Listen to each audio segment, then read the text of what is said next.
최근 몇몇 대기업이 디지털 헬스케어 분야에 뛰어들지 혹은 어떻게 뛰어들지를 또다시 고민하시면서 제가 약간의 자문을 드렸습니다.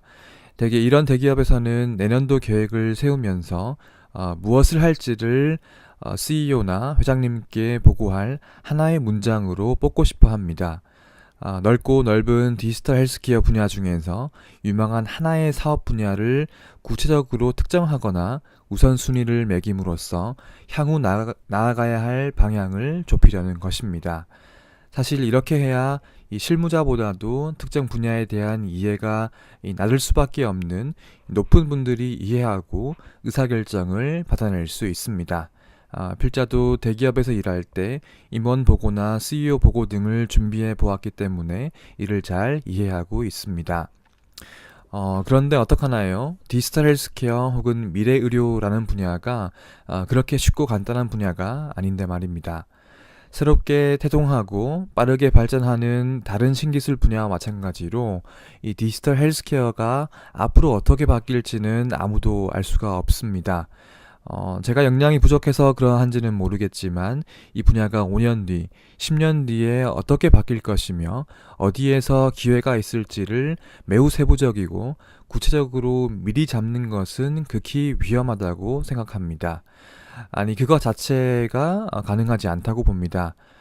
특히 새로운 기술을 다루는 다른 분야와는 달리 이 디지털 헬스케어는 단순히 기술뿐만 아니라 규제, 보험 및 수많은 이해관계자들과의 특수한 관계까지 고려해야 하기 때문에 앞날을 가늠하기가 더욱 어렵습니다. 사실 저는 몇 년 후까지도 갈 것이 없이 이 내년 2019년도에 이 시장이 어떻게 전개될지도 매우 불확실하다고 생각합니다. 내년은 글로벌 시장뿐만이 아니라 한국 시장도 격동의 시기를 통과할 가능성이 매우 높습니다. 글로벌 시장의 상황은 격변하고 있고 FDA 규제가 여전히 바뀌는 과정에 있으며 이 글로벌 대기업도 하루가 멀다 하고 새로운 뉴스를 내어놓고 있습니다. 몇 년 전만 하더라도 새로운 시장에 대한 막연한 환상과 이 기대감이 채워졌다면 외국에서는 이를 이제 실질적인 성과를 내어놓아야 하는 시기가 되고 있습니다. 국내에서도 각종 규제 변화나 이 혁신형 의료기기 관련이나 선진입 후평가 등의 이 수가 체계의 변화가 예상되고 있으며 이 몇몇 선도적인 스타트업은 꽤나 근본적인 도전이나 결정을 내년도에 하게 될 것 같습니다. 저도 상당히 동의하는 바입니다만 어떤 전문가들은 내년이 한국 디지털 헬스케어 시장의 존폐를 가를 결정적인 시간이 될 것이라고도 이야기합니다. 사실 현재 한국의 디지털 헬스케어 시장은 존재한다고 보기도 어려운 상황이며 이미 골든타임을 놓치고 있지요. 그래서 내년도에 어떤 결정적인 돌파구를 마련하지 못하면 근본적으로 상당한 난관에 봉착하게 될 것입니다. 지금도 이미 많은 기업들은 국내 시장을 버려야만 살아남을 수 있다는 결정을 고육지책으로 내리고 있습니다. 이러한 여건에서 산업화 시대 때 하던 것처럼 이 대기업이 이 분야에 뛰어들기 위해서 좁고 세부적인 방향을 미리 설정하고 가는 것은 실패할 확률이 높은 방법입니다. 혁신적인 분야일수록 어디에서 기회가 있을지, 이 위험이 도사리고 있을지를 사전에 알기 어렵기 때문입니다. 같은 이유로 저는 대통령 직속 4차 산업혁명위원회와 같은 활동 자체를 좀 회의적으로 보는 편입니다. 하지만 대기업이라고 하는 큰 범선과 같은 존재는 처음부터 그렇게 방향을 정해놓지 않으면 출발 자체를 할 수가 없습니다. 특히 관료적이고 모든 결정이 탑다운으로 이루어지는 한국의 대기업은 더욱 그러합니다. 저는 한국의 대기업이 지난 몇 년 동안 이 헬스케어 분야에 뛰어들지 못하거나 항상 소위 그 간만 보는 큰 이유가 여기에 있다고 생각을 합니다. 시장에 대한 이해나 이해관계자들 사이에 이 관계 조율에 대한 부담도 큰 요소입니다만 제가 만나본 대기업은 전자, 제조, 제약, 보험 등의 분야를 막론하고 무엇을 해야 할지 자체를 오랫동안 고민을 하면서도 실마리를 찾지 못하고 있었습니다. 이는 잘못된 가정하에 잘못된 질문을 던지기 때문입니다. 저는 한국의 대기업이 정말로 디지털 헬스케어를 하려는 의지가 있다면 구글처럼 해보면 좋을 것이라고 생각합니다. 구글은 현재 버릴리, 칼리코, 구글 X, 딥마인드, 구글 벤처스 등을 통해서 전방위적으로 다양한 시도를 하고 있습니다. 이 시도는 EMR 분석 인공지능이나 유방암 혹은 전립선암 병리 인공지능부터 스마트 컨택트 렌즈, 자동 수술 로봇의 개발, 이 베이스라인 프로젝트, 신약 개발에 이르기까지 극히 다양합니다. 또한 실리콘밸리에서 구글 벤처스는 이 디지털 헬스케어 스타트업에 가장 활발하게 투자하는 벤처 캐피털이기도 합니다. 구글 벤처스가 투자한 회사는 암 유전체 분석 회사 파운데이션 메디슨이나 유전 정보 분석 스타트업인 23andMe에서 이 원격 진료 스타트업 닥터 온 디맨드, 이 보험사 스타트업 레모네이드나 오스카에 이르기까지 아주 다양합니다. 어떻게 본다면 구글이 디지털 헬스케어 분야에서 이것저것 마구잡이로 닥치는 대로 해보는 것처럼 보일 수도 있습니다. 하지만 과연 구글이 이 돈과 시간과 리소스가 남아 돌아서 그렇게 하는 것일까요? 저는 그렇지 않다고 생각합니다.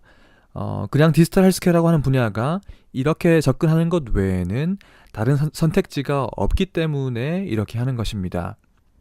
디지털 헬스케어가 언제 어떻게 변화해서 어떤 기회를 만들어낼지는 아무도 알 수 없기 때문에 그저 이 분야가 미래의 의료가 나아갈 수밖에 없다는 이 방향성에 대한 믿음을 가지고 일단은 다양한 시도를 해보는 것 외에는 이 답이 없는 것입니다.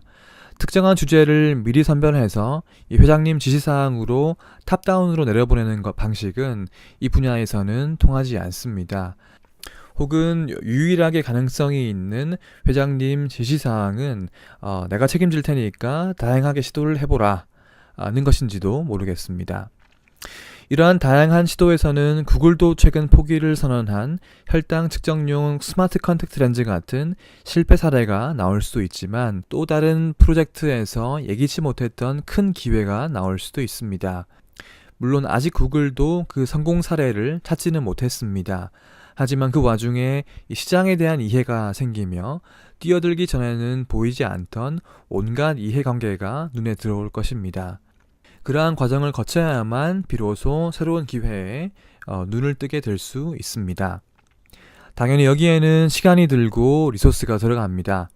산업화 시대의 시각으로 여기에 들어가는 시간과 리소스는 낭비로 보여질 것입니다.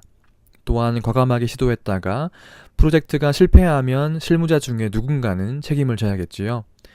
한국의 대기업이 이렇게 구글처럼 시간과 리소스의 낭비를 감수하고 이 실패에 대한 리스크를 무릅쓰면서 방향성만 믿고 불확실성에 투자하는 것을 저는 여전히 상상하기가 어렵습니다. 이 돈과 리소스가 없는 것이 아니라 새로운 산업에 대한 이해와 통찰 그리고 의지가 없는 것이지요. 그러니까 지금까지 계속 반복적으로 고민만 계속하고 있는 것입니다. 하지만 백날 고민해봐야 어차피 답이 없는 잘못된 질문을 던지고 있는 것입니다. 만약 좋은 질문을 던지고 디지털 헬스케어라는 새로운 산업의 이 본질에 맞는 방향으로 사업을 이끄는 것이 어려우며 스스로 생각할 때 이 산업에 대한 전문성과 통찰이 떨어진다는 자각이 있다면 굳이 직접 할 필요가 없을 수도 있습니다. 구글 벤처스처럼 스타트업에 투자해서 오픈 이노베이션을 하는 것이 더 낮은 리스크와 투자 대비 더 큰 효과를 기대할 수도 있는 것입니다. 혹은 벤처펀드나 엑셀러레이터의 LP로 참여할 수도 있습니다. 이 빠르게 변화하는 이런 분야에서는 스타트업만큼 린하게 때로는 과감한 피보팅을 하면서 이 대응할 수 있는 조직은 없다고 볼 수 있습니다. 대기업에서는 내부적으로 하면 이러한 대처가 절대 가능하지 않죠. 하지만 국내 대기업이 과연 이러한 결정을 할 수 있을지는 잘 모르겠습니다. 자체적으로 직접 할 수 있는 일인지에 대한 결정을 내리는 것에도 자신의 역량에 대한 냉철한 판단이 필요한데 이것 자체가 전문성과 통찰이 필요한 일입니다. 전문성이 없다는 것 자체가 자신이 얼마나 전문성이 있는지 다른 파트너가 얼마나 전문성이 있는지에 대한 판단을 내리기 어렵게 만들기 때문입니다. 그렇기 때문에 대부분의 국내 기업은 자체적으로 직접 한다는 그다지 현명하지 않은 선택지를 고르곤 합니다. 이제 곧 올해도 지나갑니다. 올 한 해도 국내외 디지털 헬스케어 분야에서 굵직한 일들이 많았습니다. 이 분야는 사실 답답할 만큼 여전히 실마리가 보이지 않고 이 꿈쩍도 하지 않는 문제가 산적해 있기는 합니다만, 그럼에도 불구하고 규제나 산업계에서 이 정중동으로 의미 있는 변화와 시도가 적지 않게 있었다고 생각합니다. 어떤 시도들은 내년도에 더 큰 변화를 예고하고 있기도 하죠. 사실 올해 산업계에서 만들어진 대부분의 변화는 이 스타트업에 의한 것이었다고 봅니다. 올해도 국내 대기업 혹은 중견기업은 디지털 헬스케어 분야에서 여전히 유의미한 움직임을 보여주지 못했습니다. 내년 시장의 변화는 그 속도와 폭이 더 커질 것입니다. 부디 2019년도에는 이러한 격동의 시기에 좋은 기회를 포착하고 유의미한 변화를 만들어낼 수 있기를 바랍니다. 이제 우리에게 남겨진 시간이 별로 없습니다.